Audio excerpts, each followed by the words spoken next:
The little girl said to the prince, "I don't want gold. I just want a hug and someone I can call Dad." The snow had come early that winter, laying its pale hands over the stone paths and timber roofs of Haviland like a quiet decree. Days passed in a hush, interrupted only by the sound of wood splitting behind the orphanage or the dull clank of buckets being filled at the well. Wind pressed against the windows, thin glass panes rattling in their warped frames, and the smell of wet wool and boiled potatoes clung to the air inside like a second skin. The orphanage sat at the edge of the village near the old churchyard, its walls gray with soot and age. It had once been a place of quiet dignity, when benefactors still sent coin or cloth or the occasional sack of coal. But that had been before the war in the East, before the noble houses lost interest in rural causes, and before names like Velkar stopped appearing on the donation ledgers altogether. In early December of 1897, just days before the feast of St. Nicholas, a letter arrived at the orphanage with the crest of the provincial ministry. Sister Emily broke the seal at the kitchen table, her hands rough and red from hours at the wash basin. Her lips moved silently as she read the words, her expression sharpening with every line. The letter was brief, perfunctory. Due to the collapse of private charitable funding and the growing burden on the state, several children from Haviland's orphanage would be subject to relocation. An institutional facility in Liberec, larger, colder, farther, was prepared to take those not suitable for adoption. No list of names had been included. That would come later, the ministry promised. By that evening, the news had seeped through the building like cold through a cracked window. Chores were done with less purpose, meals eaten in silence. The older boys paced the halls after curfew, muttering. The younger ones clung to one another, sensing without understanding that the ground beneath them had shifted. Even the babies cried more that night, as if they too felt the change in the air. In the shared girls' dormitory, where candles burned low and the stone walls exhaled chill into the bunks, Adela Hranachova sat upright on her mattress, arms wrapped around her knees. She had not cried. She had not asked questions. At 8 years old, she had already learned that questions were coins poorly spent in places like this. She was small, barely filling the narrow bed, and always quiet, so quiet that most forgot she was in the room until she moved. But her eyes missed little. And that evening, as she helped Lida fold laundry near the corridor that led to the rector's office, she heard something, barely a whisper, from behind the half-closed door. Sister Emily's voice, low and clipped, carried only a handful of words. They used to give generously, before the family fell. Velkar. Elena's scandal ruined the name. Velkar. Adela didn't blink. She folded a sheet slowly, her small fingers working the frayed linen, heart thrumming against her ribs. She knew that name. Or rather, she remembered hearing it spoken once, maybe twice, by a woman with dark eyes and a warm voice. It wasn't clear whether it had been a name, a place, or a story. But she remembered the way the word had curled around the room like a thread of perfume. She remembered the gold pin her mother had left behind. And she remembered the voice. Soft, close, saying something she'd never forgotten. You are loved. Never forget that. That night, after the others had drifted into sleep beneath patched quilts, Adela sat by the window in her shift, lit only by the yellow breath of a stubbed candle. Snow tapped softly against the glass. Her breath made small clouds. The brooch lay in her palm, tarnished, worn smooth at the edges, but unmistakable. A falcon etched in silver, wings spread wide, the crest of the Velkar family. She had never dared to speak of it to the others. It had been her secret, her story. And now, maybe, her answer. She took one of the schoolroom's writing books from under her bed and tore a clean sheet from the center. The ink froze twice in the bottle before she warmed it against her chest. Then she dipped the pen, hands steady despite the cold, and began to write. To Prince Tomasz Velkar.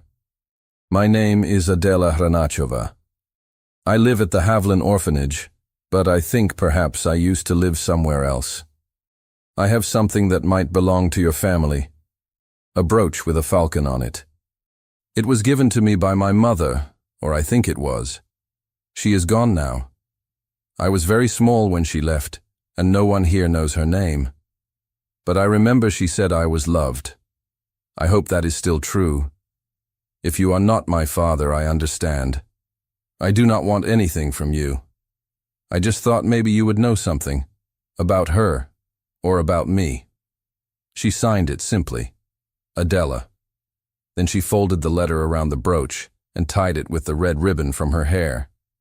She left it on the corner of the kitchen table, near the stack of envelopes Sister Emily gathered each week. She didn't tell anyone. She didn't wait for an answer. The next morning, Sister Emily found the letter before the fire had been stoked. She recognized the brooch immediately. Her eyes scanned the page, pausing on the name. She sat down, slowly, and read the letter 3 times before folding it shut again. Her hands trembled slightly. She did not tell Adela she had found it. That afternoon, while the older children chopped wood and the younger ones practiced their catechism, Sister Emily bundled herself in her heavy wool habit and walked through the village, past the shuttered bakers and the grocers with its fogged-up windows, past the rusted signpost that pointed toward the upper ridge. Her boots broke the snow with each step, the sound muffled by the wind as she climbed the path to the castle. Velkar Castle rose from the trees like a stone secret. Its towers were short now, worn down by years of neglect. The gates stood open but unwelcoming. No guards, no carriages, just a single smoking chimney and the low groan of a heavy wind. She knocked at the side entrance, and after a long silence, a servant let her in. She left the letter with him and did not wait for a response. Inside the castle, Tomáš Velkar sat in a room with faded maps strewn across his desk and unpaid bills in neat piles. The study smelled of ash and old tobacco. The fire had long since gone cold. He rubbed his temple with one hand and sipped at lukewarm tea, eyes fixed on the long list of estate debts that seemed to grow with every week. The letter arrived with the midday mail, stuffed between legal notices and a folded flyer from the ministry. He barely glanced at it until that evening, searching for a missing inventory sheet. He swept the stack aside and the ribbon slipped free. He opened the envelope absently, then stopped. The handwriting was small, uneven, the words simple, but clear. The brooch fell into his hand. For a long time, he didn't move. He knew this piece of jewelry, not as something that had passed through the house, not as a decoration worn by a guest. No, this brooch had a place, a history. He had watched his sister fasten it to her dress on the night she left the castle. He rose from the chair slowly, walked to the window, and pressed his hand to the cold glass. The pines outside stood stiff with ice, branches heavy with snow. The moon hung low behind them, pale and silent. He read the final line of the letter again. If you are not my father, I understand.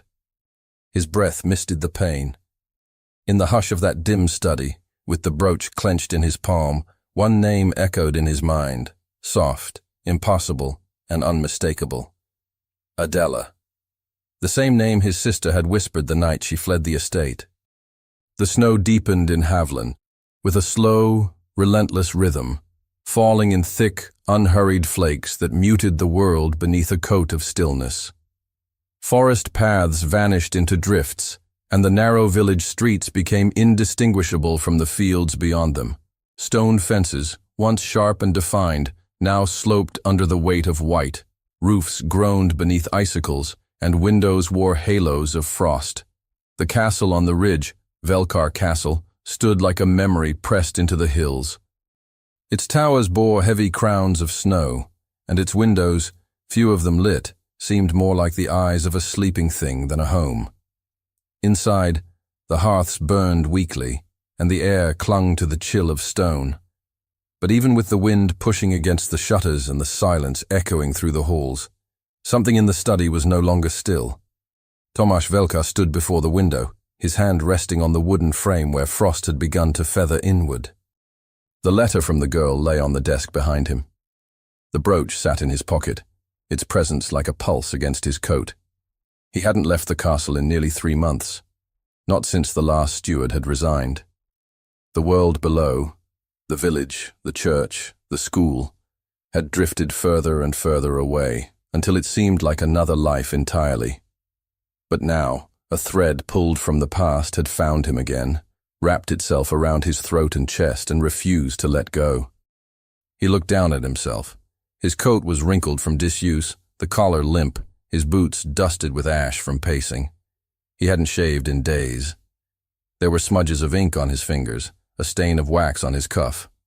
It didn't matter. He pulled on his overcoat, fastened it up to the throat, and stepped outside. The wind met him hard. He squinted into the white, then began his descent down the hill. The road was uneven, partially hidden beneath frozen snow, but his steps were steady. He told himself he was going into town for business, perhaps to speak with the magistrate about the estate's remaining taxes, or to inspect the market prices of wood and barley. He could say anything, to anyone, but the truth followed him as surely as his shadow stretched behind. He was going because of the girl, because of the name in the letter, because of the brooch that should have been lost to time. The walk to the village took longer than it used to.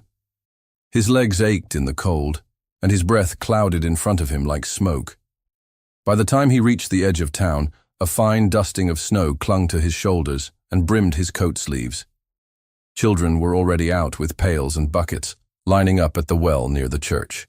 Smoke rose from chimneys in thin, disciplined streams. The town had learned to conserve, to stretch firewood and flour through a long winter. He passed the bakery, its shutters drawn, then the grocer's, where a woman swept snow from the stoop without lifting her gaze. No one greeted him. The name Velkar still held weight in Haviland, but not the kind it once did. Not the kind that opened doors. The orphanage came into view at the far end of the road, its walls dull and weary. The courtyard gate bowed under snow. He hesitated at the edge of the path. For a moment, he considered turning back. But his feet moved forward, as if summoned by the sound of a child's laughter. Sharp, sudden, and far too rare. He lifted the latch on the iron gate and stepped through. Sister Emily opened the door after only a few knocks. She wore her winter habit, a dark cloak wrapped tightly over her shoulders. Her mouth tensed when she saw him.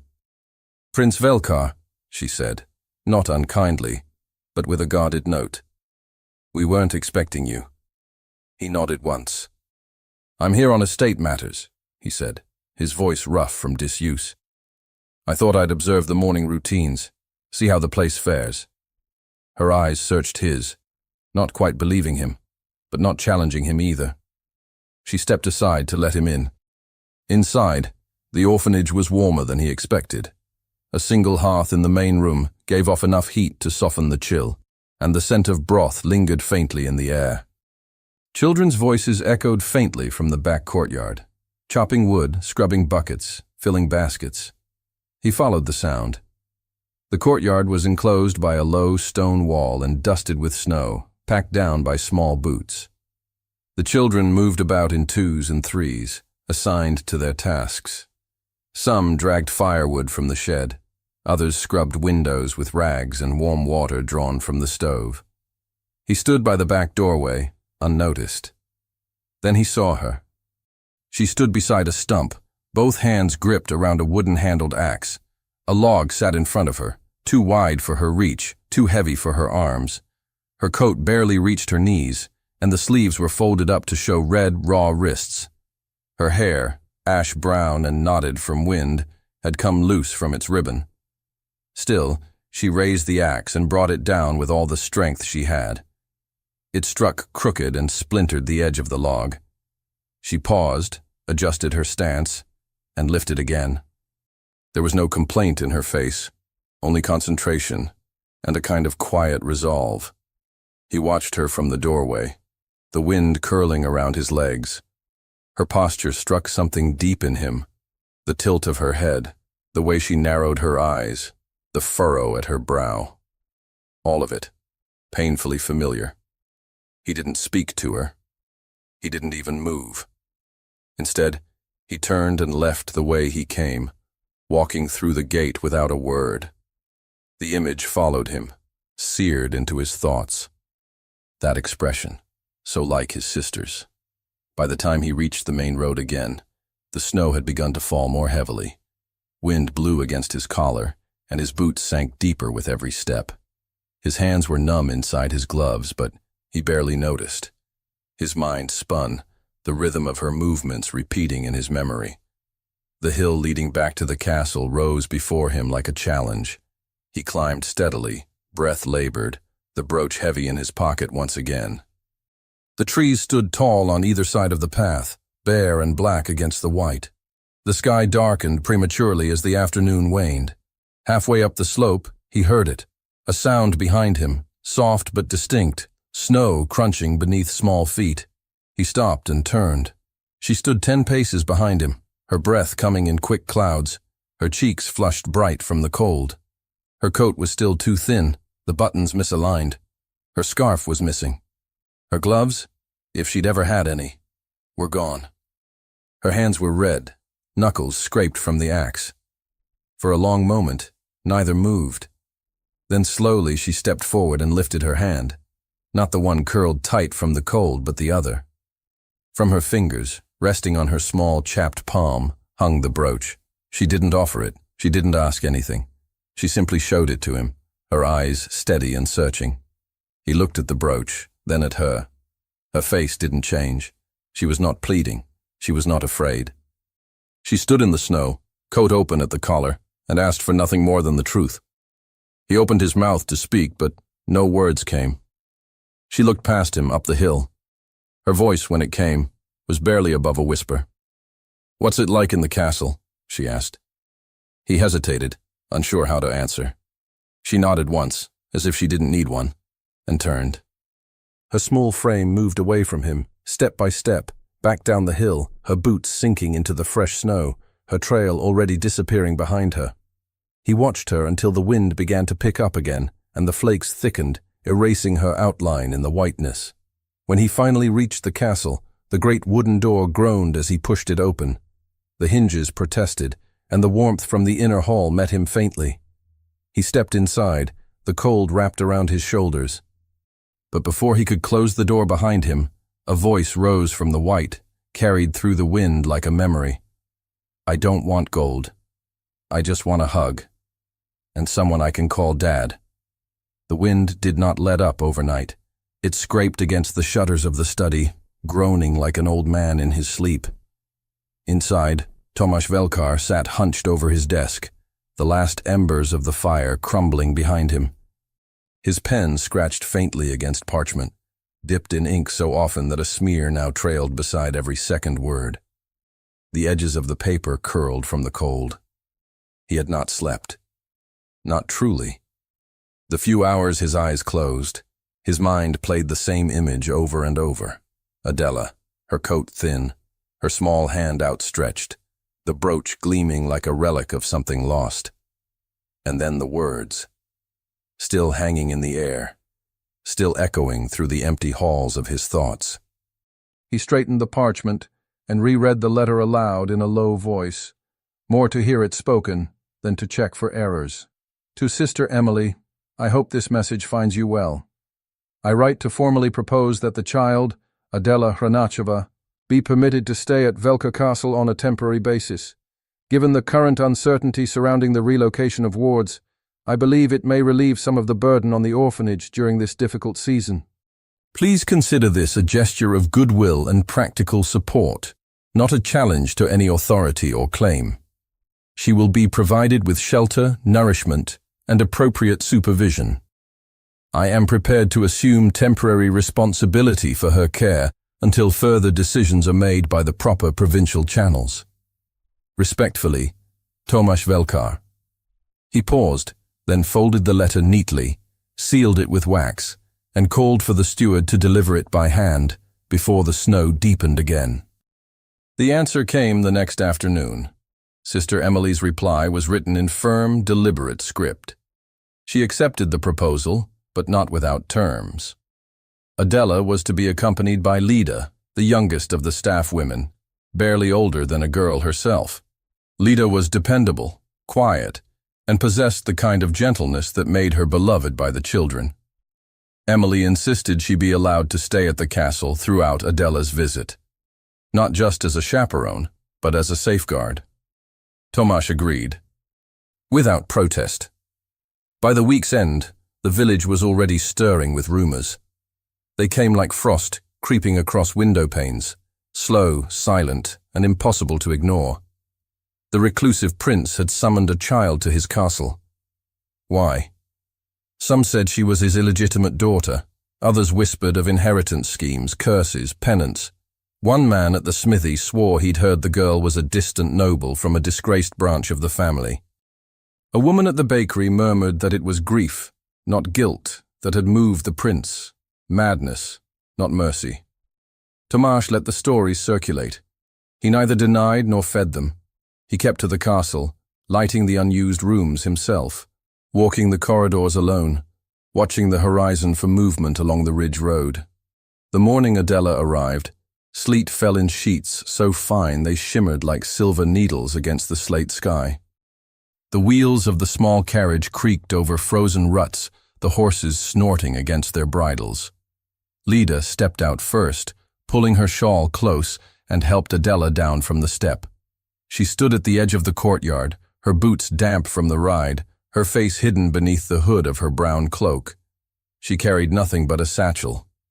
The castle loomed above her, silent and weathered, its stones blackened by time and rain. The great oak doors remained closed. No bell rang. No servant stood waiting. Tomasz did not greet her. Lida, though quiet, guided her with a calm assurance. They entered through the side hall, past the unused ballroom, and into the old family wing. The air inside was dry, but no warmer than the wind outside. The hearths remained unlit. Only the faint scent of beeswax and old parchment filled the air. They ascended a narrow staircase. On the second floor, Lida opened a heavy wooden door with a rusted key and ushered Adela into a room that had not seen guests in years. The furniture was draped in white cloth, ghost-like and still. A single window let in light that dulled against the dust in the air. The wallpaper, once green with floral patterns, now peeled at the edges in yellowed strips. A small bed stood in the corner, its wooden frame carved with vines. Lida uncovered the mattress and laid fresh linens, unpacked Adela's single dress and cloak, and placed them in the wardrobe. The silence pressed in from every direction. Even the floorboards creaked reluctantly beneath their feet. Adela wandered to the window, fingertips trailing along the frosted sill. Beyond the glass, the garden lay buried in gray snow. The trees bent under ice, their branches like tired arms. She did not speak. In the days that followed, she continued to say little, but her presence lingered in the corners of the castle like smoke. She moved cautiously, walking the corridors like a guest unsure if she was welcome. She kept to the edges of the grand halls, where the carpets had worn thin, where the light from the stained glass fell in colorless shafts. Tomasz did not force conversation. They passed each other in silence, once on the staircase, again in the corridor outside the library. At meals, they sat at opposite ends of the long dining table. So far apart, their voices would not have reached without effort. Still, he noticed things. She placed her shoes neatly by the entrance every night, always aligned, always clean of mud, just as his sister used to. She took her meals with composure, never asking for more, never wasting a crumb. And each evening, after Lida retired and the candles burned low, Adela lingered by the music room door, listening. Tomasz never touched the piano, but he did visit the library every night. Not to read, he rarely pulled a book from the shelves, but to sit near the hearth, the fire low, the walls lined with volumes that smelled of old wood and leather. Adela passed the door more than once. Each time her shadow flickered across the threshold. They never spoke directly, but the silence between them began to feel less like a wall and more like a rope stretched tight between two distant shores. For her part, Adela watched him. She saw the way he walked with shoulders slightly hunched, as if still expecting to carry weight he no longer bore. She noticed how his hands lingered over the stair railing when he paused, or how he stood still for long moments near the portrait at the top of the stairs, a painting of a young woman in a pale green dress, half smiling. She didn't need to be told who it was. She examined the halls with care. In one corner, she found a discarded pair of boots, their soles uneven with use. In another, an old chessboard still set with pieces mid-game, the dust on them disturbed, as if someone had recently traced their outlines. The castle was not abandoned. It was grieving. One afternoon, as the wind howled around the tower eaves, Adela stepped into the neglected garden behind the north wing. The snow was deeper here, untouched, and the fountain at its center was frozen solid. She knelt beside a flower bed where dead stalks still reached for the sky, brittle and black. She began clearing the snow with her gloved hands, brushing gently around the stone edging, not planting, not playing, just tending, as if something still lived beneath the ice. Lida watched from the hallway window and said nothing. A sound broke the air. A low rumble, the creak of wheels, the muffled stamp of hooves against packed snow. A carriage had arrived. Not the castle's. Not from the orphanage. It stopped at the front entrance, the driver stepping down to open the door. A tall figure emerged, wrapped in a long wool coat, the shoulders marked by the insignia of the provincial office. He carried a rolled parchment under one arm. Gregor Kovac. Tomasz, alerted by the steward, stepped out from the west hall just as the official entered. The two men exchanged no pleasantries. Gregor's eyes swept the foyer, noting the state of the floors, the faded carpet, the tapestries that had not been dusted in weeks. He looked at Tomasz with a mixture of derision and formality. Then, drawing the scroll from his coat, he unrolled it slowly and spoke in a voice sharp enough to cut through stone. "This child," he said, "is not yours. And soon, neither will this castle be." Gregor Kovac's voice lingered in the corridor long after he had spoken, as if the stone walls were still considering the weight of his words. He stood with his shoulders squared, the rolled decree held like a blade beneath his arm. Behind him, the gray light from the courtyard framed his figure in harsh relief, casting long shadows into the entry hall. Tomasz said nothing at first.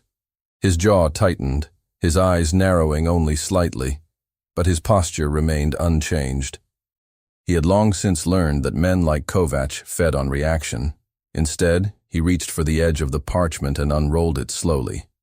His eyes moved over the official wording, references to the Ministry of Orphaned and Displaced Youths, clauses from regional guardianship laws, and a clear warning regarding the unauthorized sheltering of a state ward. The implication was clear. By housing Adela without express permission from the provincial court, Tomasz risked both legal and financial penalties. More than that, it threatened the tenuous legitimacy of his role in her life. Kovac watched him read, the corners of his mouth twitching with something close to satisfaction. "I'm not here to remove her today," he added, as if granting a favor. "But I am obligated to inform you that any future complications will be recorded and acted upon." Tomasz looked up then. "Complications," he repeated quietly. Kovac nodded once, adjusting the fur collar of his coat. Claims of blood without documentation, custody without inquiry. One could call that theft, depending on the court's interpretation. He took a step back toward the door. Or perhaps just desperation. Either way, you understand the risk. With that, he turned and exited, his boots striking the stone in precise rhythm. Outside, the carriage door shut with a firm snap, and the driver flicked the reins. The wheels turned slowly through the slush, carving deep ruts in the snow as the sleet resumed its soft descent. Tomasz stood in the entryway, the document still in his hand. The draft from the open door swept past him, rustling the tapestries and lifting dust from the floorboards. He folded the parchment neatly and carried it to his study without a word. That evening, after the hearth had been lit and the castle settled once more into its quiet rhythm, he sat at his desk and wrote to Sister Emily. His handwriting was sharp, almost too deliberate, as though the precision could somehow anchor the uncertainty gnawing at the edges of his thoughts. He asked only for clarification. He needed to know if there was any record, any birth certificate, any written name, any signature or sworn testimony that tied Adela to Elena Velkar. The response came by morning. Delivered in a sealed envelope by the same steward who had once brought the first letter, Emily's reply was brief and apologetic. There was no official record, she wrote. Only what had been whispered by one of the midwives at the time, now long deceased. A story passed down through caretakers and scribbled into the corners of personal journals. The brooch was the only piece of physical evidence. Everything else was memory. Tomasz read the letter twice. Then he folded it, placed it in the bottom drawer of his desk, and turned the key. He did not call for Kovac. He did not send the girl away. Instead, he walked the length of the western corridor, pausing at the tall window that overlooked the stables. The sleet had turned to fine snow, dusting the stone walls and blanketing the brittle hedges. The wind whistled low through the cracks in the glass. He thought of Elena, his sister, her sudden disappearance, the final days before she left the castle, the secrets she carried with her like wounds. And then he thought of the girl in the upstairs room, of her silence, of the way she walked the halls as if listening for something just beyond the edge of hearing. The decision, for him, was already made. He would claim guardianship, temporarily, officially, quietly, until the courts made their ruling, until something more could be proven. He would not allow her to be taken from the castle. Upstairs, in the far wing that no longer received visitors, Adela wandered alone. She had waited until Lida had gone to fetch firewood, until the footsteps of the staff had faded into the stone below. Her shoes barely made a sound on the worn rugs as she moved past closed doors and faded portraits, guided not by certainty but by instinct. The air in this part of the castle was colder, the light dimmer. She could smell dust, dry wood, and something old, linen or parchment, she couldn't quite tell. Her fingers brushed the wall as she walked, pausing at each door before passing it. She stopped in front of one, narrower than the others, with peeling paint and a warped frame. The knob turned stiffly. Inside, the air was close, undisturbed. The room beyond was filled with shapes beneath white cloths, a piano, a standing mirror, a pair of high-backed chairs. One window stood half-covered, letting in a weak stream of light that cut across the room in a single bar. She stepped inside. The dust shifted beneath her feet. She crossed slowly to the far wall, where a large cloth hung from a frame. She reached up and peeled it back. The portrait beneath took her breath. A young woman stared back at her, painted in fine brushstrokes, her figure captured in soft, pale light. Her hair, the same ash-brown shade as Adela's, was swept back from her face and tied with a ribbon. Her eyes, gray, rimmed with blue, looked outward, with a kind of distant sadness. She wore a simple gown, the color faded in the painting, and her mouth was set in a half-smile that suggested she had been asked to pose, but not to feel. Adela stared at her for a long time. It wasn't just the hair, or the eyes. It was something else, something in the way the woman held herself, the slight tilt of the chin, the curve of the shoulders. She looked like someone who had learned to hold her breath while waiting. The frame was heavy, carved in gold leaf and dark wood. Adela stepped around it carefully, her fingers trailing along the back, and there, tucked into the panel, barely visible, was a slip of parchment. A sealed envelope, yellowed with age, its edges curling. The paper felt fragile, as though it might crumble at the wrong touch. She held it gently. On the front, in faded ink, was a single line of writing. To my daughter, Adela, if ever she should return. Her breath caught. She didn't open it. Not yet. She stood still, the envelope in her hand, heart pounding in her ears. After a moment, she turned and slipped it into the folds of her dress. Then she left the room and walked back to her chamber without a sound. That night, something in the castle shifted. The air seemed warmer, though no new fires had been lit. The halls felt less hollow. The portraits on the wall looked less like relics and more like witnesses. Even the floorboards, when they creaked, did so as if stretching awake from a long sleep. Tomasz walked the corridor as he often did before turning in, passing Adela's door just as her candlelight flickered beneath the threshold. He paused, his hand resting briefly on the frame. He didn't knock, but something intangible, some ripple in the stillness, told him the girl inside had found something important, and that whatever wall had stood between them was beginning to fade. Neither of them spoke that night, but they both knew something had changed. The next morning the snow had stopped, leaving the sky clear and pale as bone.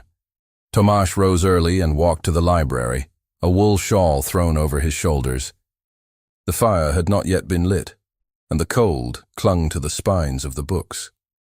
He crossed to the far shelf, where the family records were kept, ledgers and Bibles and birth registers.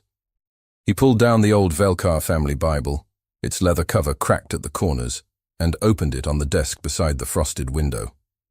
He turned past the first pages, inscriptions in Latin, genealogy in neat lines, until he reached the back margin, where names had once been added by hand.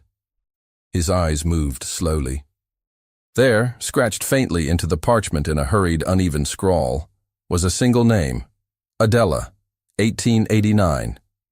He stared at it in silence as the first bell rang out from the church tower across the valley.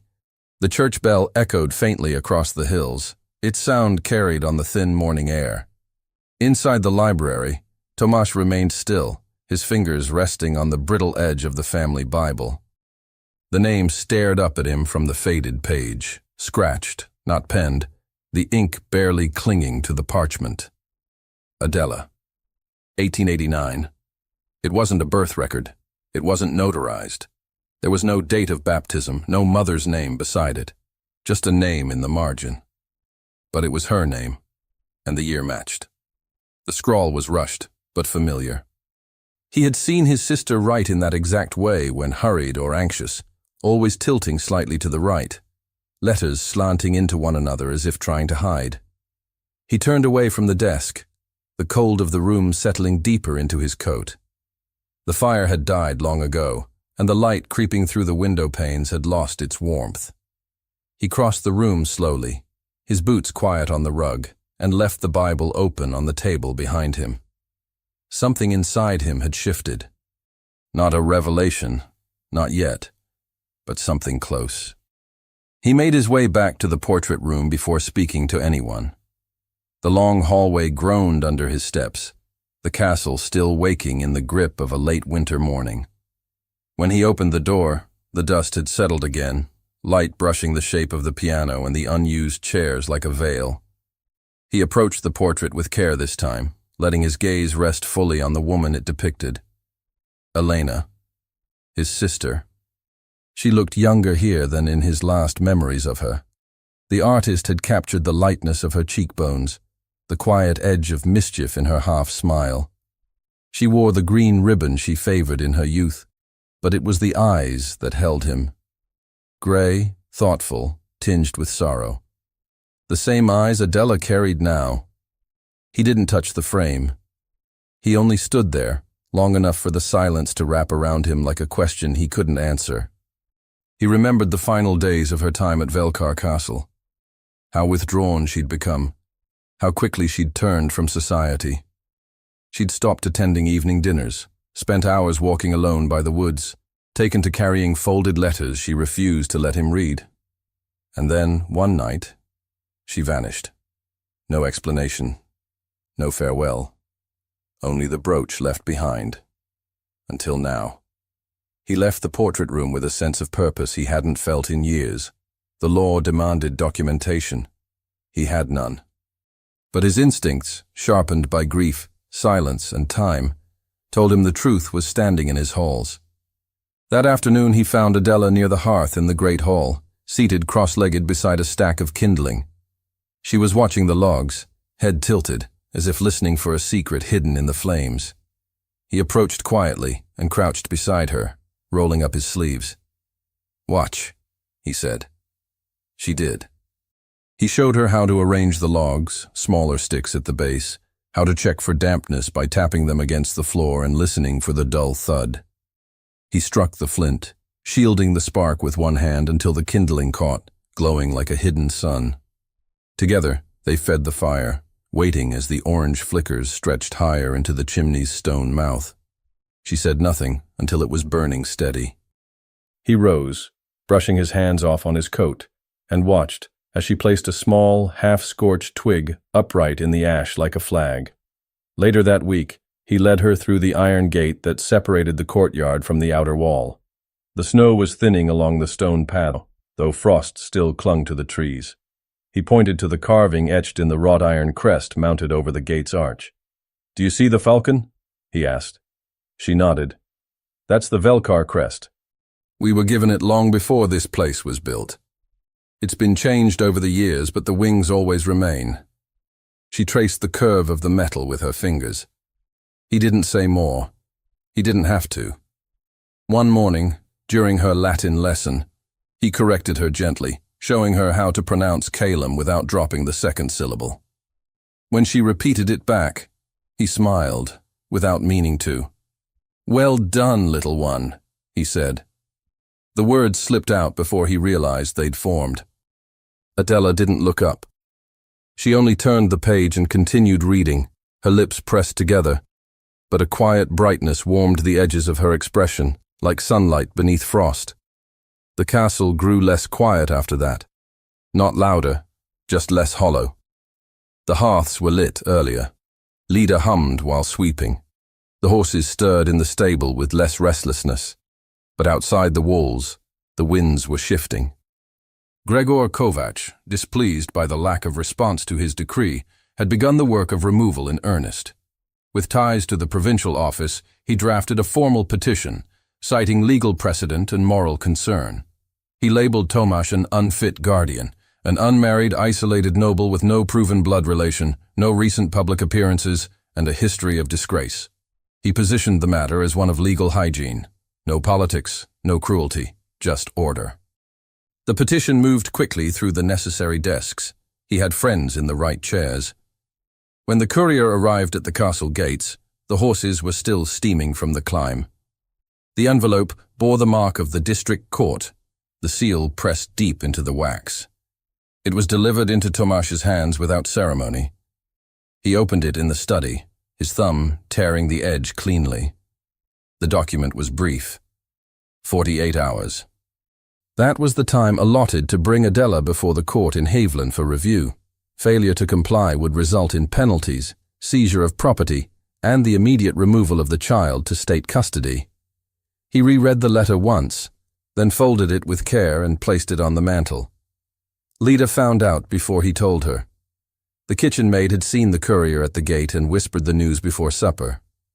She began packing immediately, quietly, quickly, filling a small trunk with Adela's things while pretending not to look worried. Her hands moved with purpose, but her shoulders were tight.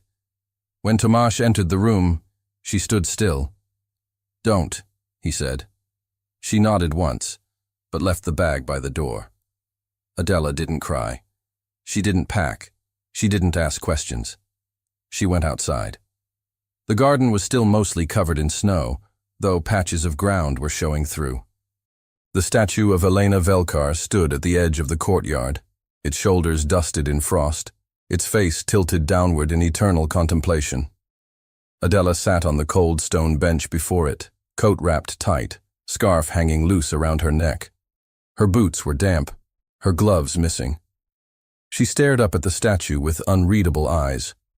No one approached her. The castle was too quiet to disturb what she was feeling. The afternoon passed slowly. Light faded into a dull gold behind the mountains. The scent of smoke drifted from the chimney. Inside, the hallways seemed to listen more than they echoed. A restlessness clung to the air, like something was waiting to break. That night, the castle didn't sleep. Tomasz walked the length of the upstairs corridor several times. each pass bringing him to the door of Adela's room. Each time he paused. Each time he said nothing. Inside, the candle burned low on the table. Adela sat on the floor, knees pulled to her chest, the envelope from the portrait held in her hands. She hadn't opened it. Not when she found it. Not since. But now, with the letter from the court pressed like a shadow against her days, she unfolded the brittle parchment and broke the seal. The ink had faded, but the words were still there. Looped handwriting that trembled at the ends, a voice trying to reach across years. As the hour grew late, Tomasz stood outside her door, unable to knock, unable to speak. Behind it, Adela read the letter from her mother for the first time, and began to cry. The air inside Velka Castle held still, as if even the walls knew what was coming. Every room, parlor, corridor, bedroom, carried the hush of something waiting to break. There were no echoes now, only the faintest creaks of old timber shifting in the cold and the hollow thud of footfalls softened by thick carpets. The quiet had shape and weight. It was the silence that comes not with peace, but with dread. Outside, the sky hung low, as though the snow had pressed down upon it. The wind had calmed, but flakes still drifted slowly, lazily, coating the courtyard in a fresh layer. The kind of snow that fell without urgency, as if the world had nothing left to do but watch. Inside, Lida knelt beside Adela's narrow bed and packed in slow, careful motions. She folded a single blue dress, one woolen sweater, and 2 pairs of stockings. A worn storybook with a faded cover. A brush with missing bristles. She wrapped each item in brown paper, tying the bundle with string before setting it in the small trunk Sister Emily had sent with her when they arrived. It was hardly large enough for a week's worth of things, but it wasn't the size that bothered her. It was the fact that she had to pack it all. Across the room, Adela sat in silence, watching without blinking. She did not cry. She did not argue. But her hands stayed clenched around the edge of the mattress, knuckles pale. Tomasz hadn't spoken much since the summons arrived 2 days ago. He hadn't made a speech or offered reassurances. He hadn't told her not to be afraid. But his eyes had changed. They held something now that hadn't been there before. Not panic, but wait. And the way he walked through the halls made it clear that he was chasing time that refused to slow. As the light dimmed outside, candles were lit throughout the castle. Wax pooled at the base of the sconces, and the scent of tallow settled into the tapestries. In the drawing room, the table had been set for 3, though only 2 would sit to eat. The silverware was mismatched, the napkins softened from years of use. The meal itself was modest: potatoes, cabbage, and a heel of dark bread sliced in careful portions. No wine, only water. The fire crackled in the hearth, casting shifting shadows across the tall walls. Adela sat at one end of the table, Tomasz at the other. The distance between them felt longer than the table itself, longer than the room. They ate in silence, chewing slowly, politely. The scrape of utensils against porcelain filled the gaps where words should have been. Outside the tall windows, snow fell again, quietly, thickly, layering the terrace and cloaking the garden paths. No one spoke of the court or the carriage that would come. No one spoke of what would happen after. When the plates were cleared and Lida had retired to the kitchen, Tomasz stood without a word and gestured for Adela to follow him. She rose, her chair legs groaning softly against the stone, and walked beside him. They passed through the west hall and into the music room. It had not been used properly in years, though the air inside still carried the faint, distant scent of polish and dust. The room was warmer than the others, thanks to the fireplace Lida had lit earlier. The grand piano stood in its usual place beneath the portrait of Elena, uncovered now, watching them from above with her eternal half-smile. Tomasz stepped to the piano and ran his hand gently over the keys. He paused, then sat. The bench creaked under his weight. For a long moment, he did nothing, only stared at the ivory keys, as if they might answer the questions he couldn't speak aloud. Then he began to play. The melody was simple, halting at first, a child's lullaby composed of only a few repeated notes. His fingers trembled as they moved, not from age or cold, but from memory. He had not played since before Elena left, perhaps not since they were children. Adela stood beside him, her hands clasped in front of her, watching. He played through once, then again. On the third time, she sat beside him and rested her head lightly against his arm. Neither of them spoke. They didn't need to. For that small window of time, the castle no longer felt like a place waiting to mourn. The fire glowed with real warmth. The room felt lived in, whole. And the portrait above the piano seemed to soften, as though even Elena could feel the shift. When the last note faded, Adela didn't ask about the court, or the mourning, or the men who would come. She only said, "Will you play it again?" Tomasz nodded and lifted his hands. Later, when the candles burned low and Lida had gone to bed, Tomasz sat alone in the library, a wool blanket over his legs and a single lamp burning beside him. The court order lay open on the desk. 48 hours. By morning, that window would close. He stared at the paper, then at the fire, then back at the dark window where the snow pressed thick against the glass. He had no documents, no legal standing, no power that mattered. But he had seen her eyes. He had heard her voice. He had touched the brooch and seen the name etched into the Bible's margin. He had heard Elena's name in every quiet moment that passed between them. He had no plan. But he had decided. He would not let her be taken. The castle lay still around him. The fire burned down to its last logs. He closed his eyes. Outside, the snow thickened, blanketing the trees, the stables, the drive. Wind hissed along the shutters, but the storm itself was soft, patient. Just before midnight, the iron gates creaked open. The sound was low, drawn out, nearly lost in the howl of the wind. A carriage entered the courtyard. No lanterns, no trumpeted arrival. It rolled quietly across the stones, its wheels crunching through fresh snow, then halted near the servants' entrance. Several figures stepped down. None wore uniforms, but their posture, their silence, marked them clearly. Men of order. Men bearing a purpose sanctioned from above. They didn't knock. They didn't announce themselves. They moved with practiced efficiency, slipping through the rear corridor like shadows. Their boots left no marks. Their orders were in hand, signed, sealed, backed by the weight of the provincial court. In her room, Adela stirred only when the door opened. A man stepped inside, his expression unreadable, his coat still wet from snow. He crossed to her bed and spoke in a voice so low it felt more like air than words. She blinked, sat up, confused at first, then frightened, then silent. He helped her into her coat, wrapped her blanket around her shoulders. Lida heard the creaking in the floorboards just as she was setting kindling in the kitchen hearth. She ran, barefoot, apron flying behind her, through the corridor to the back hall. One of the men caught her by the arm.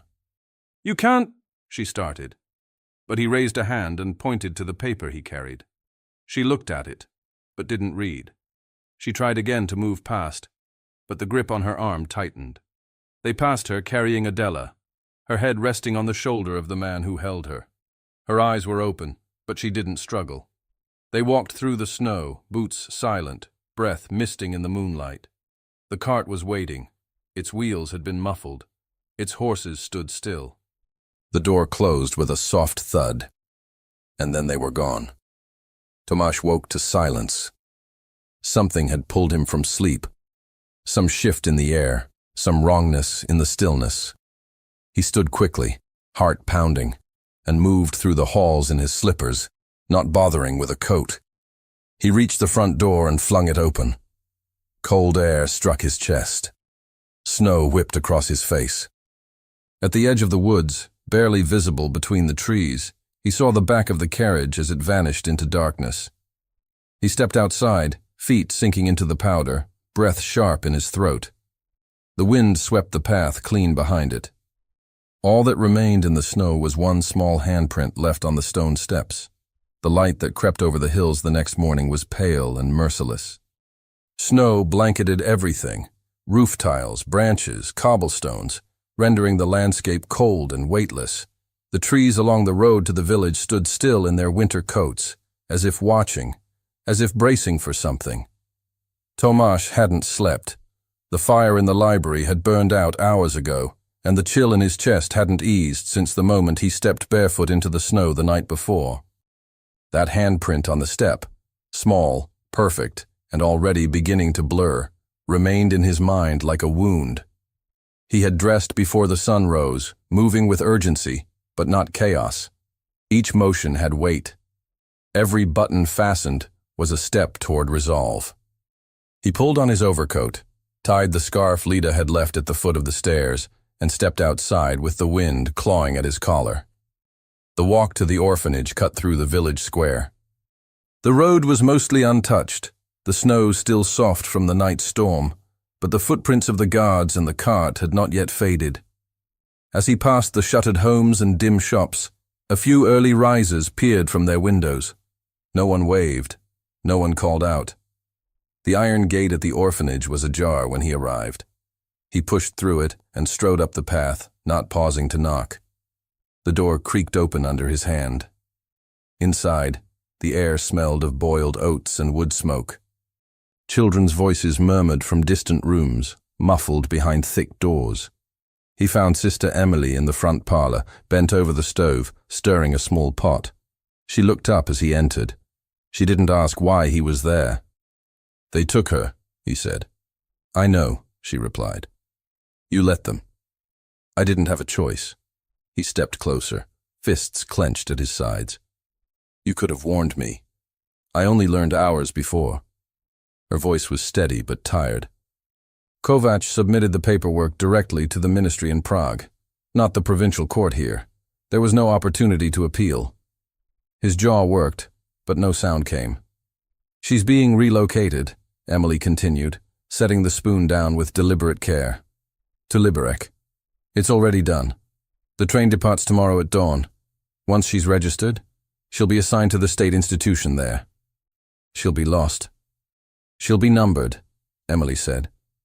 "That's not the same thing, but it's close." He turned toward the door. "Without documentation, there's nothing we can do," she called after him. "No blood record, no guardianship. They'll never listen to an old story and a brooch."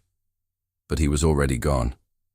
Back at the castle, snow clung to the edges of the courtyard like a warning. The walls loomed in silence as Tomasz moved from room to room, searching. He opened drawers and trunks that had remained locked for years. He pulled linens from closets, books from shelves, letters from boxes yellowed by time and air. He moved through Elena's old quarters with care, unearthing journals with water-damaged pages, correspondence with distant cousins, snippets of poetry written in margins. Each item a thread, but no pattern. In the library, he opened the cabinet behind the fireplace and pulled down a stack of ledgers wrapped in twine. Some bore the family crest. Others were blank. He spread them across the table and searched page by page for a name, a date, anything to tie Eleanor to the child they had taken. He found mentions of travel, trips to spa towns, doctors visited, a single note in the corner of a guest book. Eleanor, summer 1889, S. Border Village, name withheld. It wasn't enough. He kept digging. It was nearly noon when Lida entered the main hall, snow in her hair, cheeks flushed from the cold. "There's more in the servants' quarters," she said. "Boxes that haven't been touched since the fire in the east wing. Some of them belong to the nurse who used to care for the lady." They searched together side by side, opening soot-blackened crates and water-stained trunks. The smell of ash and mildew clung to the air, but neither of them flinched. In the bottom of a wooden chest, beneath a broken lantern and several moth-eaten shawls, Lida uncovered a bundle of letters tied in blue ribbon. The paper was delicate, crumbling at the edges.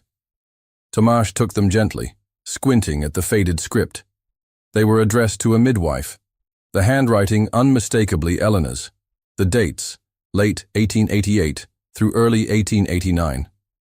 He sat on the floor, back against the stone wall, and read in silence. She wrote of fear, of shame, of the need to leave. She mentioned the Velkar name only once in the first letter. After that, she used only her given name.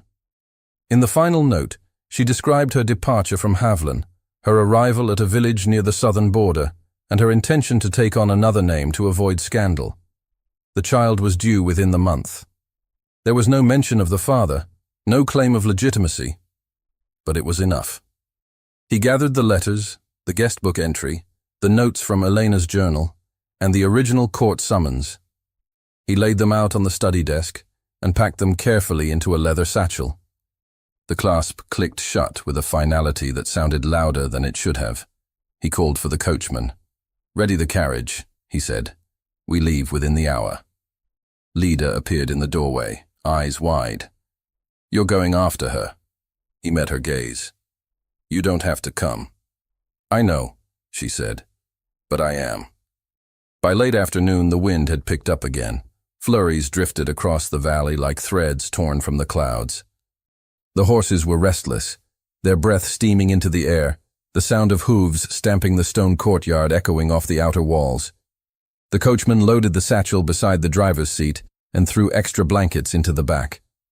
Just as Tomasz stepped into the carriage, the front gate opened. 3 villagers stood outside. An old man with a walking stick held out a wrapped loaf. A woman offered a sealed envelope with a statement inside. She had seen the men take the girl from the servant's wing. Another man, young and trembling, gave them his name and address, promising to tell the court what he had witnessed, if anyone would ask. Tomasz accepted the gifts silently, nodding once to each. They rode down the path as the sun slipped behind the ridge, the light gold and tired. The roads beyond Haviland were narrow, twisting, and coated with ice beneath the snow. The carriage wheels slid on the inclines, and more than once the horses balked on the turns. Lida held tight to the frame, her gloved hands bracing each time the carriage lurched. They said little. Tomasz held the satchel on his lap like a shield. The journey was slow. Trees bent inward above them, weighed down with snow. Frozen ruts rattled the wheels. Night fell quickly, and by the time they reached the last stretch of road before the Haviland station, the lanterns on the carriage had begun to flicker low. In the distance, beyond the trees, a long, low whistle echoed through the forest. The train was preparing to depart.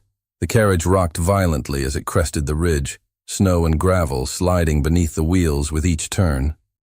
Hooves pounded against the icy road, and the horses pulled harder as the station's red roof came into view through the veil of white. The first trail of smoke from the locomotive wound into the air, grey against the frozen trees. The whistle had already sounded once. Tomasz gripped the edge of the door with one hand, the satchel of documents held tight in the other. His heart beat with a weight that felt unbearable, every second feeding his fear that he was already too late. He leaned forward, eyes fixed on the edge of the station platform, urging the driver without words to go faster. The horses neighed and pulled as the carriage came off the final bend, and then the wheels hit packed snow. With a jolt and a violent skid, the carriage came to a halt outside the station. The horses stamped and tossed their heads, steaming breath clouding the air. Tomasz leapt down before the wheels stopped moving. He ran, boots crunching over snow and half-frozen slush, across the narrow courtyard and onto the platform. His breath came hard and fast, the cold biting at his throat as the low sound of the train's engine thrummed beneath his feet. The station, though modest, was crowded. Travelers hunched beneath scarves and shawls. Mothers called out to children. Suitcases and wooden crates lined the platform's edge. Officials in dark coats stood posted at the car doors, clipboards in hand. He pushed through the crowd, and for a moment, no one recognized him. Then someone whispered, "Prince Velkar." Heads turned. Faces emerged from beneath hats and hoods. Murmurs rippled through the line of passengers like wind through bare trees. He didn't stop. One of the uniformed officials stepped forward. "Sir, you'll need to—" Tomasz raised his voice. "My name is Tomasz Velkar," he called out. This child has been taken from my home under false pretenses. I demand this train be held. The station fell quieter, just enough for the word Velkar to land with weight. More heads turned. Several travelers stepped aside, giving him space. The official tried again. You're not permitted to— She is my niece, Tomasz said, louder now, raising the satchel over his shoulder. I have evidence. Documents, letters, records. This is not about title or rank. It is about what is right. Across the platform, a sharp voice cut through the silence. Your Highness, Gregor Kovac called, stepping from the far end of the train. His coat bore the insignia of the provincial office, and in his hand he carried a leather-bound file, its seal already broken. This child is a ward of the state, and this matter has already been decided. You are disrupting a lawful transfer. Tomasz turned toward him, face flushed, chest rising and falling with every breath. You knew, he said. You knew exactly who she was, and you took her anyway. I acted under the authority of the ministry in Prague. You, sir, have no legal standing. I have her mother's words. Tomasz stepped forward, pulling papers from the satchel. I have letters from Elena Velkar, dated during the time of her pregnancy. I have midwife correspondence. I have a guest book entry with her name and location. The crowd pressed in. The station master had come out of his office now, along with two minor clerks who were watching nervously from beneath the eaves. Tomasz held up the papers, reading aloud. Elena Velkar, 1889. I am leaving Havlin. I carry my child beneath my name, though I must give her none. She will be born where no one knows me. But one day, she must return. He opened another letter. She wrote to a midwife. She feared the disgrace. She feared for the child. And when she left her daughter behind. He opened the last paper and turned to the crowd. This girl is not a stray. She is not a state number. She is my blood. Kovac stepped forward again, his tone clipped. This is emotional theater. Nothing here constitutes a legal claim. You are appealing to sentiment, not law. Tomasz looked at him, then slowly extended his hand. Lida, he said softly. She stepped out from the crowd beside him, eyes glistening, and reached into her coat. From the folds, she withdrew a creased envelope, the one retrieved from Adela's bed, the seal still cracked open. She left this for her daughter, Lida said, voice trembling. Tomasz took it and unfolded the paper. He did not read it all, only the final lines. To my daughter, Adela, if ever she should find this, I pray one day you will walk the halls I once called home, that someone there will recognize your name, that someone there will stay. He stopped. The murmurs in the crowd stilled. The clerks looked to each other. The station master stepped closer, now uncertain. Even the official at the car door faltered in his stance. The train whistle blew again, louder now, insistent. Kovac, stone-faced, raised his voice. This has no authority. The documents are unverified. We must proceed. Tomasz turned from him and ran alongside the train. The wheels creaked and shifted as the engine prepared to roll. He peered into each window, eyes searching, passing compartment after compartment. Then, near the final car, he saw her. Adela. She sat by the window, coat buttoned to her chin, the edges of her scarf trailing across her lap. Her face was turned toward the glass, her eyes wide. When she saw him, her body went rigid, then rose. The crowd behind him blurred. All that remained was the window. He banged on the door. Adela! Inside, she turned fully toward him, eyes locked to his. The conductor raised a hand to wave passengers aboard. The platform shifted with motion. Tomasz pounded the door again. Open it! Inside, she stepped forward, reaching the door, her hand hovering over the latch. Her face was pale, but she did not look away. The train's engine hissed, steam curling around the wheels. Then the door creaked open. Adela stepped forward, her boots touching the platform, but she said nothing. She stood still, waiting. Tomasz stood before her, breathless, and the final moment hung in the air. She would not move until he gave her the words he'd never dared to say. The platform, held its breath. Tomasz stood motionless before the open train door, the wind tugging at his coat, his breath still fast from the run. Adela stood just beyond the threshold, one foot on the wooden platform, the other still inside the carriage. She looked up at him, her face unreadable, her hands clenched at her sides. Around them, the crowd had fallen into a quiet hush. No more murmurs, no more judgment, only a silent, collective waiting. He saw it then, not just the child she was, but the life she had carried without complaint, her silence, her calm. The questions she had never asked, because no one had given her permission to believe in answers. She was waiting for the one thing she had never received from anyone, not a gift, not even a promise, but something much simpler, a place to belong. He stepped forward, his voice steady, though he had no need to speak. He opened his arms and embraced her. Adela pressed her face against his coat, her fingers gripping the fabric as though she meant to hold it closed around her. She said nothing. Neither did he. The moment didn't call for words. Around them, the officials lowered their eyes. The passengers stopped shifting in place. Even the station master, who had held his breath when Tomasz first arrived, now stood with his hands folded behind his back, nodding once to the court clerks. Kovac stepped forward, jaw clenched, the veins in his neck tight with frustration. But when he opened his mouth to speak, one of the clerks raised a hand, stopping him before the first syllable could form. "There's been enough said," the clerk said simply. Kovac faltered, his grip tightening on his case file. But the crowd had turned. No one was listening to him now. The tide had shifted. No decree from Prague, no signature of authority, could change the truth that had just unfolded in front of them. He turned away without another word. By midday, the whistle of the train had long faded into the hills.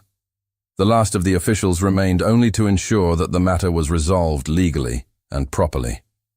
One of them, a middle-aged clerk from Liberec with ink-stained hands and a nervous gait, arrived with haste after receiving the telegram Lida had sent earlier that morning. He was polite but cautious, clearly aware that he was stepping into a situation far larger than he had expected. He reviewed the satchel of documents carefully, checking each against the dates in the provincial ledger. He listened as Lida explained how the letter from Elena had been found. He took testimony from 2 villagers who had followed Tomasz back to the station to speak for what they had seen. He asked questions, many of them, and wrote his notes in a small bound book, pausing often to think. But by the time the sun moved behind the treetops, the clerk closed the book, sighed, and stood. "This is irregular," he admitted, "but it's not unfounded. The girl may remain under your care until the court finalizes the ruling." Tomasz nodded, not with triumph, but with something closer to relief. The clerk tipped his hat, already scribbling instructions for the local magistrate. "There won't be a challenge. I'll see to it myself." The return to Velkar Castle was quiet. No bells, no procession. Just the sound of wheels over packed snow and the horse's breath rising in slow rhythm. The shadows had grown long by the time they reached the crest of the hill, the sky glowing faintly with the colors of late winter dusk. Adela did not ask if it was truly hers now. She did not need to. She carried no trunk. Lida had gathered her things earlier and placed them in the small room beside the library. But Adela did not return to that room. She went instead to the one where she had found the portrait, where the wallpaper still peeled slightly near the window, where the light in the morning hit the wooden floor in long slants. She placed her brush on the desk, her drawings on the wall, the letter from her mother beneath her pillow. She did not unpack. She settled in, and the castle responded. The air inside began to change. Hearths were lit earlier. The smell of stew drifted from the kitchen long before supper. Fresh kindling was stacked in the corners of the hallways. The great hall, long dark and silent, came alive again with footsteps, with voices, with the echo of laughter. Tomasz moved through the estate with purpose, though not as a nobleman. He took to repairs himself, patching a leaking window, straightening a sagging shelf. He stopped by the stables each morning. He spoke with the steward about the next planting. It was not about reclaiming pride or land. It was about rhythm, about presence, about building something that could hold. He found himself listening more than speaking. He found himself learning to be still in a room with Adela and simply let it be enough. She drew more now. Not only flowers and birds, but people. She drew the great oak at the edge of the courtyard with a small figure beneath it. She drew the castle's front gate, the falcon crest on its iron curve. She drew the garden, not as it was, but as she imagined it could be. Lida, her hands finally free of ash and laundry, submitted her application for a teaching post in Prague. Tomáš helped her write the reference letter. He sat beside her at the long table in the drawing room and read the words aloud as she listened, unsure whether to smile or cry.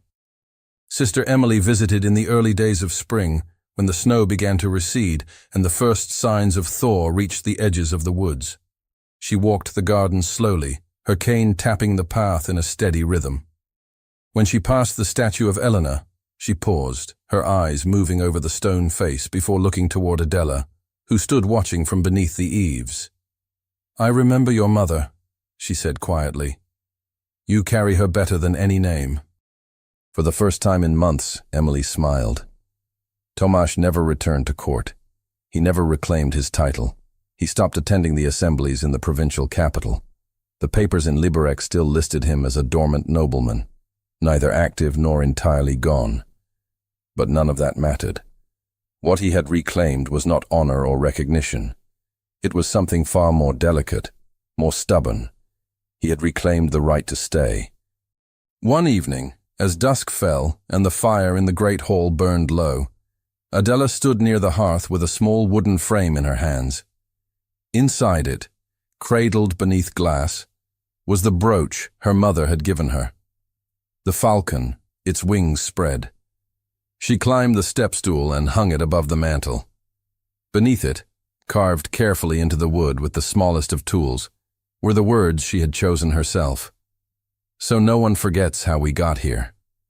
A full year had passed since the night Adela stepped off the train and back onto the frozen platform, since Tomáš spoke the words he had never dared say, and since a handprint in the snow changed the course of both their lives.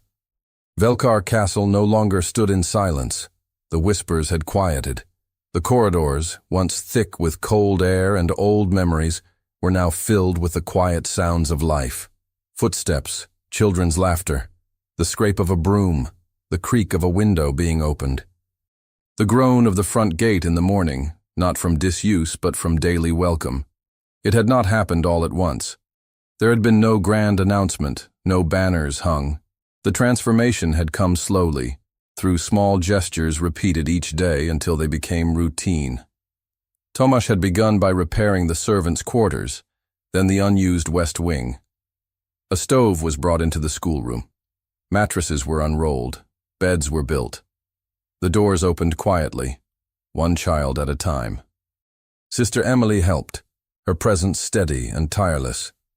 She arrived with ledgers tucked beneath her cloak, names scribbled in careful columns, orphans who had no more space in their city shelters, children whose records had gone missing, children with no papers, but full names whispered into the dark by mothers they would never know.